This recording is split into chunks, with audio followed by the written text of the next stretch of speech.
अधिकार खोकर बैठ जाना सबसे बड़ा दुष्कर्म है, न्यायार्थ अपने बंधुओं को दंड देना धर्म है। जी हाँ दोस्तों, मैं आरडी भारती और आप देख रहे हैं बिहारी सुल्तान। कहते हैं अधिकार खोकर बैठ जाना सबसे बड़ा दुष्कर्म है, न्यायार्थ यानी न्याय के लिए अपने बंधुओं को दंड देना धर्म है। अपने भाइयों को भी दंड दिया जा सकता है न्याय के लिए। अब मैं आपसे बात तो करने वाला हूं उत्तर प्रदेश विधानसभा चुनाव में 172 सीट के ऊपर मतदान हो चुका है।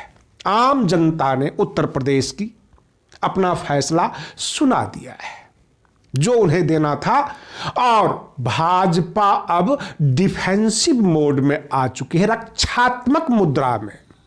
पता लग चुका है कि यह वोट कहां जा रहा है।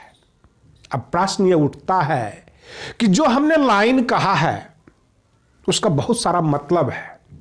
मतलब यह है कि भाजपा करना अब जरूरी नहीं है। अब तो इससे आगे की जो लड़ाई होगी 231 सीट पर सपा और बसपा में, और आपके सामने प्रश्न यह उठेगा SC ST यानी दलित समाज का जो संवैधानिक आरक्षण है, जो उनके मुद्दे हैं, बहन मायावती जी और अखिलेश यादव जी में बेहतर कौन? दलितों की रक्षा के लिए, OBC की आवाज उठाने के लिए सबसे आगे और अच्छे तरीके से इन दोनों नेताओं में कौन नेता सामने आएंगे? क्योंकि बहन मायावती जी के पास सबूत यह है कि जब विश्वनाथ प्रताप सिंह प्रधानमंत्री थे और उस वक्त मान्यवर काशीराम जी, बहन मायावती जी ने दबाव बनाकर प्रधानमंत्री विश्वनाथ प्रताप सिंह जी के ऊपर मंडल कमीशन लागू करवाया था, जो आजकल OBC को आरक्षण प्राप्त है, वह मंडल कमीशन का ही परिणाम है। क्या उत्तर प्रदेश का जो OBC समाज है वो बसपा के तरफ जा रहा है या सपा के तरफ? क्योंकि अखिलेश यादव जी OBC से आते हैं और बहन मायावती जी दलित समाज से आते हैं, SC वर्ग से आते हैं। अब ये मतदाता का फैसला होगा वो किधर जाएंगे। इससे आगे की जो लड़ाई शुरू है, जो सामने है, वहां पर सपा और बसपा की लड़ाई होगी। भाजपा अब सीन में नहीं है, और टीवी चैनल्स पे भी जो डिबेट हो रहे हैं, जो आदतन भाजपा करने वाले हैं वो कर रहे हैं, लेकिन जितने भी वरिष्ठ पत्रकार हैं, जो विश्लेषक हैं, वह अब यह सोचने के लिए मजबूर हो चुके हैं कि अब तो लड़ाई सपा और बसपा की होनी है, क्योंकि भाजपा के लिए उत्तर प्रदेश की जनता ने संदेश दे दिया है, और सपा और बसपा में दोनों को अपने अपने कार्यकाल में जो किए गए कार्य हैं वो गिनाने के लिए है। दोनों विपक्ष के हैं, और सबसे बड़ी बात यह है कि बसपा ये कहती है कि माननीय अखिलेश यादव जी का जब शासन था तो प्रमोशन में आरक्षण को वो पसंद नहीं करते थे। इस बिल को उन्होंने फाड़ा था। बहुत सारे दलित समाज के साथ जो इनजस्टिस हुआ, अन्याय हुआ, अखिलेश यादव जी वहां पर चुप रहे, ऐसा आरोप लगाती है आम जनता। आम जनता का यह भी आरोप है कि जब जब सपा का शासन आता है तो यादवों को फैसिलिटी मिलती है और अल्पसंख्यक को उतनी फैसिलिटी नहीं मिलती है, यह भी आरोप है।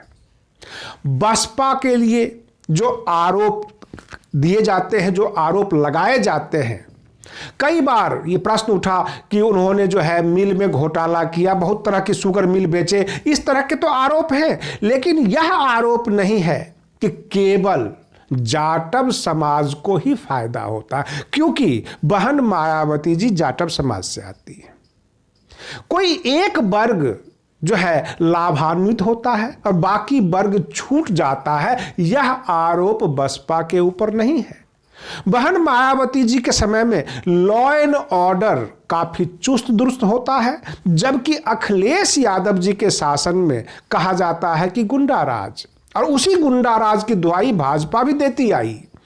भाजपा ने कभी यह नहीं कहा कि बहन मायावती जी जब मुख्यमंत्री होती है तो उत्तर प्रदेश में गुंडे घूमते हैं और लूटपाट होती है। यह आरोप नहीं है। भाजपा का और सबका आरोप इतना है कि उन्होंने शुगर मिल को बेचा, और किसी प्रकार का गुंडागर्दी का आरोप अभी तक नहीं लगा है। अब जो बाकी का 231 सीट पर विधानसभा का चुनाव होना है, 403 सीट में 172 सीट पर मतदान हो चुका है। बाकी शेष 231 सीट पर जो मतदान होगा, ओबीसी फैक्टर ही ये डिसाइड करेंगे कि अगला मुख्यमंत्री कौन, लखनऊ में किसकी सिंहासन लगनी है। और सतीश चंद्र मिश्रा जी कहते हैं 10 मार्च को हाथी जो है लखनऊ पहुंच रही है, क्योंकि 172 सीट पर जो मतदान हुआ है, बसपा को अच्छा मत प्राप्त हुआ है, यह पता लगा लिया गया है। सपा को भी अच्छा मत प्राप्त हुआ है। भाजपा जो है सबसे पीछे रही है। बाकी 231 सीट पे जो ओबीसी फैक्टर है, जो पिछड़ा वर्ग है, अति पिछड़ा वर्ग है, दलित समाज है, SC ST हैं और अल्पसंख्यक अर्थात मुसलमान, अगर यह सोच लेते हैं कि अखिलेश यादव जी और बहन मायावती जी में बेहतर कौन, ये डिसाइड अगर जनता कर लेती है तो कन्फर्म है कि उनका जो है शासन आ जाएगा। लखनऊ में जो है उनका राज्याभिषेक हो सकता है। 10 मार्च को जीत सुनिश्चित कर दी जाएगी। लेकिन बहुत सारे ओबीसी नेता, बहुत सारे SC ST में भी नेता हुए जो बहन मायावती जी का विरोध करते रहे, और बहन मायावती जी भी सपा के शासन का विरोध करती रही हैं। इसलिए हमने कहा कि अधिकार खोकर बैठ जाना सबसे बड़ा दुष्कर्म है। न्यायार्थ अपने बंधुओं को दंड देना धर्म है। आप दंड दीजिए, आप कुर्सियां भी दीजिए, लेकिन यह देखिए कि अखिलेश यादव जी और बहन मायावती जी में बेहतर कौन, क्योंकि उत्तर प्रदेश के भविष्य का सवाल है, युवाओं के लिए रोजगार का सवाल है। महंगाई चरम पर है, धंधे कैसे कहीं कुछ हो नहीं रहे हैं।